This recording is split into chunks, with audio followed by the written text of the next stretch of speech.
Assalamu alaikum, প্রিয় চিকিৎসকবৃন্দ। So welcome to another very interesting episode of Rashtra success. So আজকের Rashtra success ভিডিওতে আমরা যেই টপিকটা নিয়ে আলোচনা করব সেটা হচ্ছে granulation tissue. So granulation tissue প্রতিবারই ডিপ্লোমাতে একটা প্রশ্ন চলে আসে। আমরা গ্র্যানুলেশন টিস্যুটা এভাবে মনে রাখতে পারি, খুব ইন্টারেস্টিং একটা জিনিস।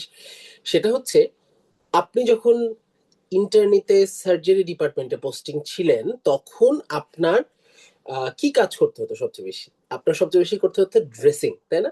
সেই যে ড্রেসিংটা আছে, এই ড্রেসিং এর মাধ্যমে আমরা গ্র্যানুলেশন টিস্যু পড়বো কিভাবে। So, আপনি যখন ড্রেসিং করতেন, আপনি হয়তো খেয়াল করেছেন যে ড্রেসিং এর সময় আপনি যেই জায়গাটা ড্রেসিং করতেন এই জায়গায় দুইটা অংশ থাকতো। একটা অংশ একটু সাদা সাদা ফ্যাকাশে টাইপের এবং একটা অংশ থাকতো পিঙ্ক।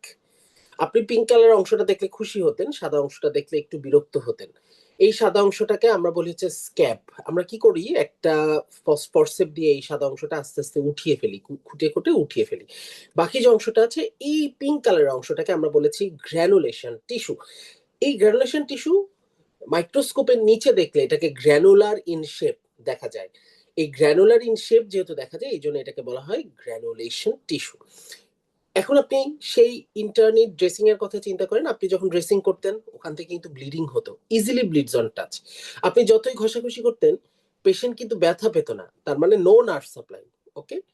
3 নাম্বার, পেশেন্টের কিন্তু যেই জায়গায় গ্র্যানুলেশন টিস্যু হয়ে গেছে ওখানে ইনফেকশন হতো না, তার মানে no chances of infection and quick healing after there is granulation tissue.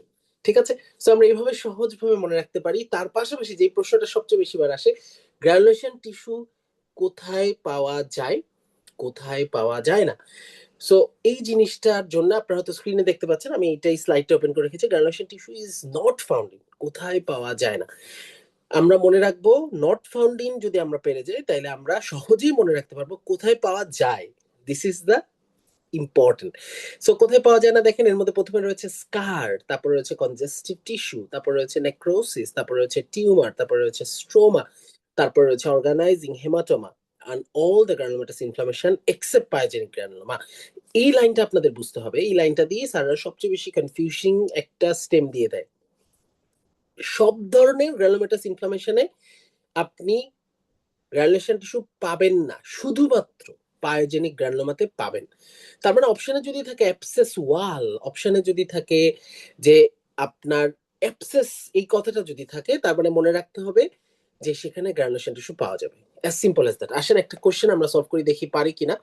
So granulation tissue is found in abscess wall, বলেছি ট্রু। গ্রানুলোমাটাস ইনফ্লামেশন অবশ্যই ফলস, কারণ গ্রানুলোমাটাস ইনফ্লামেশনে পাওয়া যাবে না। আর এখানে বলেছে ফাউন্ডেন। ফিস্টুলার ট্র্যাক্ট আমি কি ওর মধ্যে পেয়েছি, ওই লিস্টে পাইনি, তাহলে ফলস। ট্রু, পাওয়া যাবে। কনজেস্টিভ টিস্যু আমরা ওই লিস্টে পেয়েছি, তাহলে ফলস। আলসার বেস আমরা ওই লিস্টে পাইনি, তাহলে ট্রু। ওই লিস্টে পেলে ফলস আর ওই লিস্টে না পেলে true. That's it. So thank you for watching today's episode. ইনশাআল্লাহ দেখা হবে নেক্সট কোন এপিসোডে। সবাই ভালো থাকবেন, সুস্থ থাকবেন, আমার জন্য দোয়া করবেন। আসসালামু আলাইকুম, খোদা হাফেজ।